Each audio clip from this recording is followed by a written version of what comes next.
तो यार अगर आपको भी ये फॉर्मूला तो पता है u बराबर 1/2 cv स्क्वायर, लेकिन आप इसका डेरिवेशन करना नहीं जानते हो, मतलब आवेशित संधारित्र की स्थितिज ऊर्जा का जो डेरिवेशन है वो कैसे किया जाता है। और बात करें ये डेरिवेशन पेपर में ऐसा डेरिवेशन है जो कि ज्यादातर हर साल पूछा था, ठीक है। फिजिक्स के पेपर में पूछे जाने वाला सबसे ज्यादा मोस्ट इंपॉर्टेंट डेरिवेशन है आवेशित संधारित्र की स्थितिज ऊर्जा का डेरिवेशन। और इसका जो डेरिवेशन का फॉर्मूला आता है u बराबर 1/2 cv स्क्वायर, बहुत ही आसान तरीके से, मात्र आप चुटकी बजा के मात्र आप एकदम आसान तरीके से इसका डेरिवेशन निकाल सकते हो, ठीक है। तो बस आपको आज के वीडियो पूरा देखना है, क्योंकि ये डेरिवेशन बहुत इंपॉर्टेंट है आवेशित संधारित्र की स्थितिज ऊर्जा वाला, पेपर में हर साल पूछा जाता है। तो ये जान लो, आपको ये डेरिवेशन तैयार जरूर होना चाहिए, ठीक है। और आपसे कह रहे हैं ना, बहुत आसान तरीके से आप इस डेरिवेशन को करना भी सीख जाओगे, क्योंकि इतना मस्त तरीके से आज आपको समझाने वाले, ठीक है। देख सकते हो आवेशित संधारित्र की स्थितिज ऊर्जा का डेरिवेशन कैसे किया जाता है, एकदम बेहतरीन तरीके से, कुछ भी रटना नहीं है, आप बहुत आसान तरीके से सीखने वाले हो, ठीक है। तो बस आपको करना क्या भाई, इस वीडियो को लास्ट तक देखना, ये डेरिवेशन इंपॉर्टेंट आपसे कह रहा है तो आपको तैयार भी करना है, ठीक है। तो बिना टाइम वेस्ट किए शुरू करते हैं इस वीडियो को। और बात करें कि आपका ये जो टॉपिक है आवेशित संधारित्र की स्थितिज ऊर्जा वाला, ये स्थिर वैद्युत विभव तथा धारिता का टॉपिक है, बहुत इंपॉर्टेंट है, ठीक है। तो चलो शुरू करते हैं। तो अगर बात करें हमें करना क्या है, आवेशित संधारित्र की स्थितिज ऊर्जा का डेरिवेशन करना है। तो आपको एक संधारित्र लेना है जिसे आवेशित करना है, जिसे बाहर से हमें क्या करना है, आवेशित करना है। फिर हम उसमें जो आपकी स्थितिज ऊर्जा आपकी होती है उसका हम क्या निकालेंगे, फॉर्मूला निकालेंगे, उसका डेरिवेशन बहुत ही सिंपल वे पे देखना। सबसे पहले हम क्या करते हैं, यहाँ पे मान लेते हैं हमारे पास, देखो संधारित्र में सबको पता है, संधारित्र में क्या होती है, दो चालक प्लेटें होती हैं, ठीक है। इस टाइप से आपको दो चालक प्लेटें पहले बना लेनी है। एक ये हो गई, मान लो ये दूसरी प्लेट हो गई, ठीक है। संधारित्र में दो चालक प्लेटें होती हैं, एक प्लेट पे आपको पता है प्लस का आवेश होता है, ठीक है। दूसरी प्लेट पे क्या होता है, माइनस का आवेश होता है, ये सबको पता है, ठीक है, ये सबको पता है। तो हम यहाँ पे मान लेते हैं, मान लो हमारे पास संधारित्र में इतना तो पता है, मानना हमारे पास एक संधारित्र है, ठीक है, जिसपे आपका एक क्यू डैश आवेश है, इस पे प्लस का क्यू डैश, इस पे माइनस का क्यू डैश है, ठीक है। इसे आप स्मॉल वाला क्यू बनाना चाहो तो स्मॉल वाला बना लो, प्लस का क्यू डैश, इधर माइनस का क्यू डैश। मतलब सीधी सी बात है कि हमारे पास संधारित्र में अभी आवेश कितना है, क्यू डैश, ठीक है। संधारित्र का आवेश हमारे पास कितना है, क्यू डैश।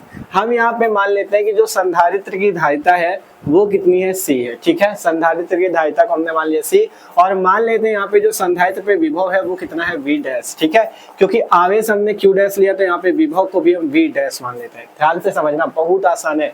सबसे पहले हमने कहा संधारित्र पे माना क्यू डैश आवेश है, उसकी धारिता सी है, विभव वी डैश है, ठीक है। अब आपको करना क्या है, इस संधारित्र को बाहर से आवेशित करना है, मतलब इस पे कुछ अलग से आवेश देना है, इसको आवेशित करना है। तो मान लो हम इस संधारित्र को क्यू आवेश देके आवेशित करते हैं, ठीक है।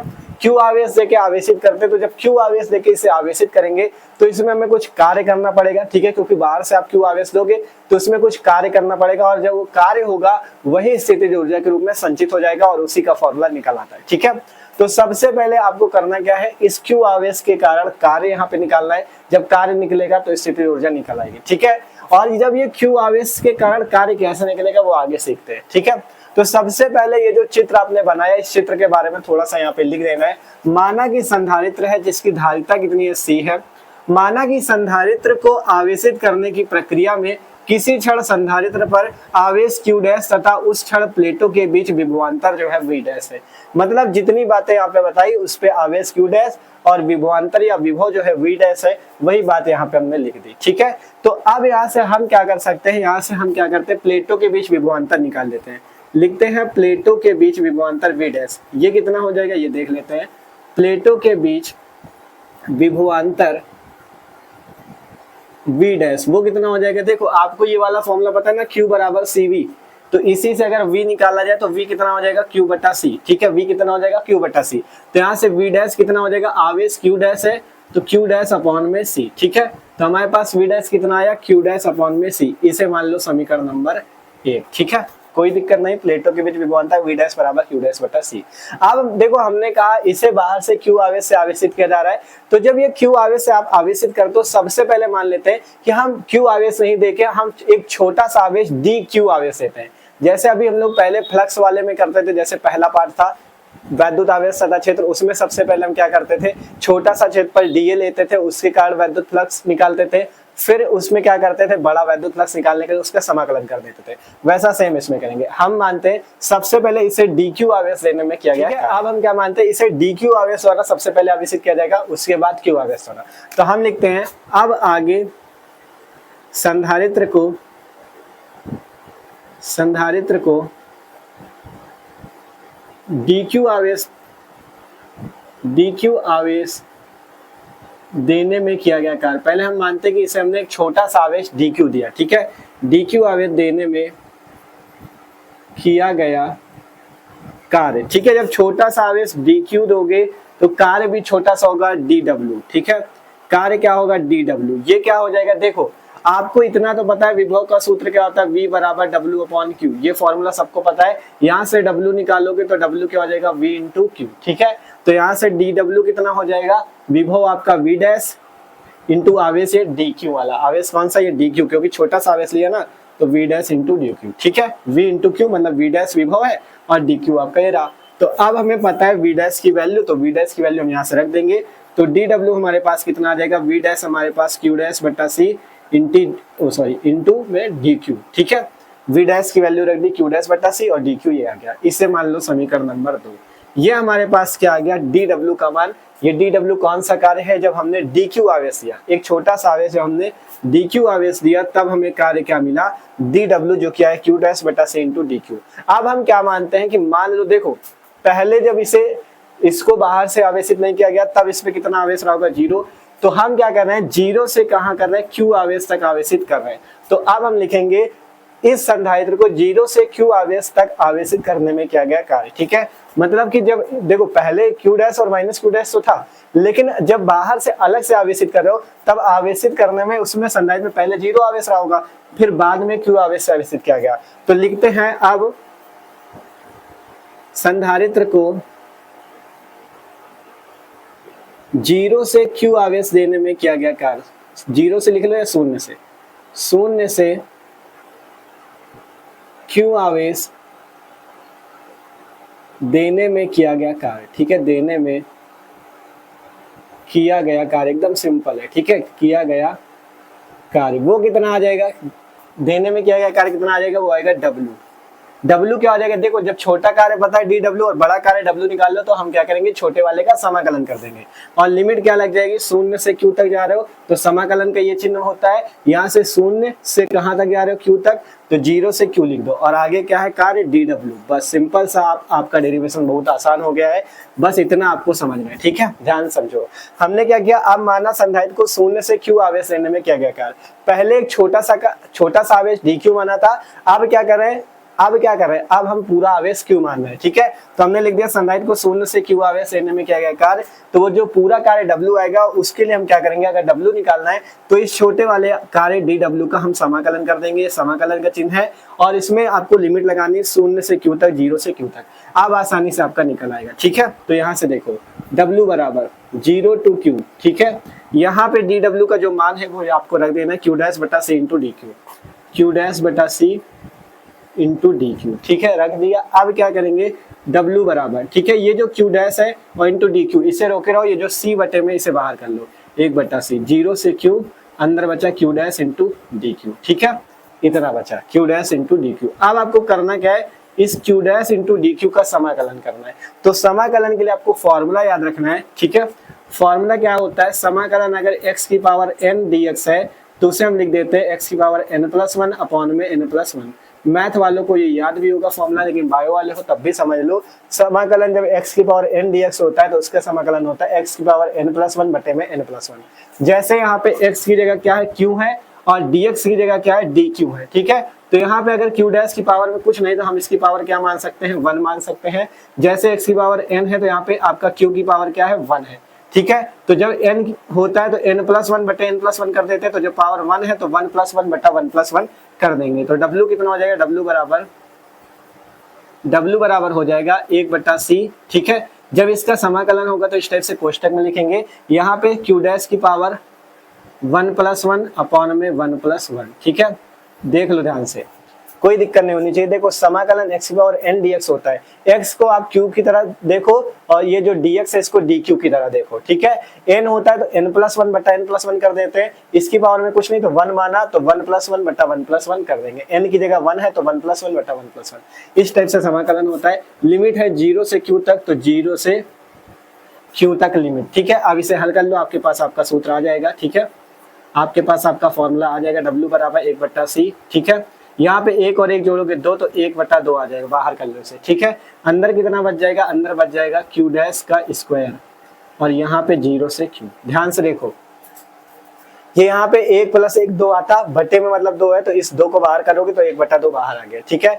और यहाँ पे q डैश 1+1 q डैश का स्क्वायर 0 से q। अब इसे हल कर लो, W बराबर ये यहाँ पे क्या हो जाएगा 1/2 ये आया इंटू 1/c ये आया, ठीक है। अब जब लिमिट लगाई जाती है समाकलन में, ठीक है, अब जब लिमिट लगाई जाती है समाकलन में तो वो आपको पता होना चाहिए कैसे लगाई जाती है।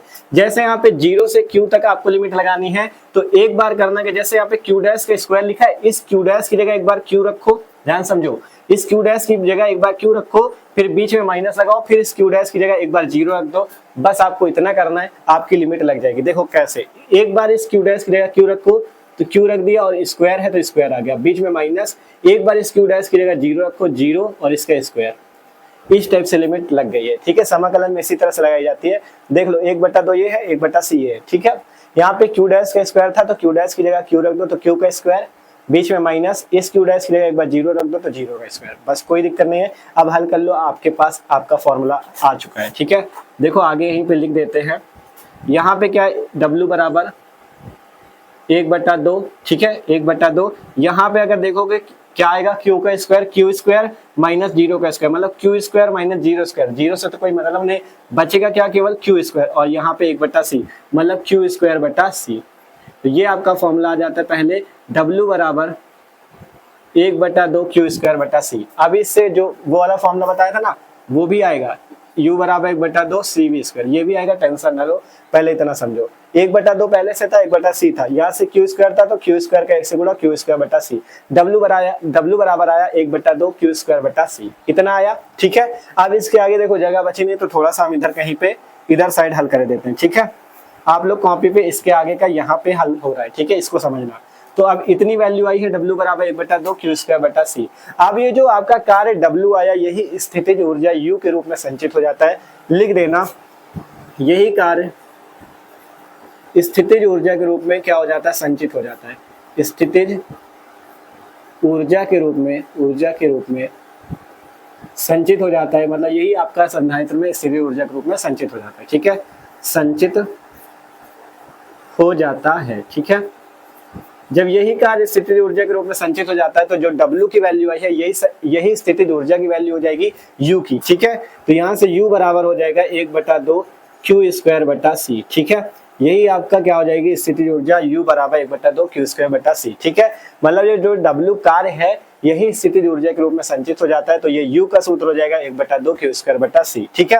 अब अगर आप यहाँ से एक काम कर दो, क्या, अगर आप यहाँ से क्या कर दो, अगर आप लिख दो, चूंकि Q बराबर सूत्र होता है CV, Q बराबर सूत्र आपको पता ना CV धारिता गुणे विभव, यहाँ पे अगर Q का मान रख दो तो आपको देखो क्या फॉर्मूला मिलेगा, U बराबर 1/2 इंटू Q की जगह रख दो CV, तो CV का स्क्वायर अपॉन में C। देखो नीचे दिख रहा है कि नहीं,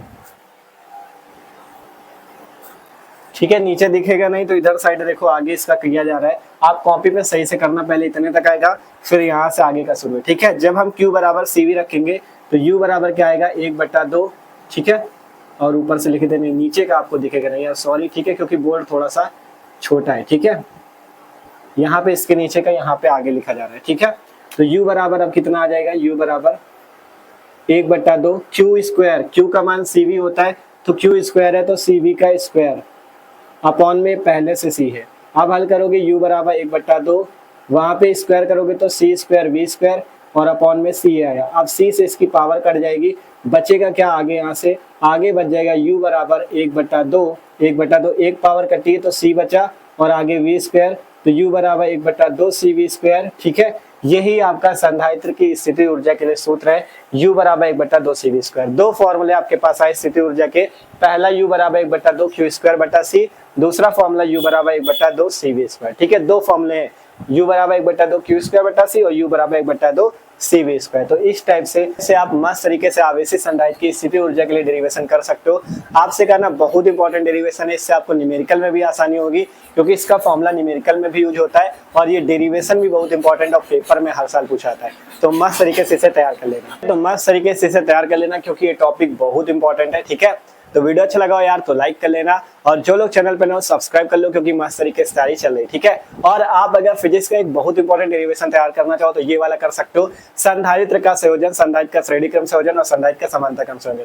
सिंपल आपको इससे क्लिक करके इस वीडियो को देखना जाके, क्योंकि बहुत इंपॉर्टेंट वीडियो है और ये डेरिवेशन भी पेपर के लिए मोस्ट इंपॉर्टेंट है और इसके फॉर्मूले से न्यूमेरिकल भी लगते हैं। संधारित्र का श्रेणी क्रम और समांतर क्रम बहुत आसान शब्दों में समझाए, तो जल्दी से जाके क्लिक करो और इस वीडियो को देखो जाके। ठीक है, और चैनल को भी सब्सक्राइब कर लो, डिस्क्रिप्शन पे फिजिक्स की प्लेलिस्ट है, वहां से भी तैयारी कर सकते हो। ठीक है, तो मिलते हैं अगले वीडियो पे, इसे क्लिक करके जल्दी से देखो जाके।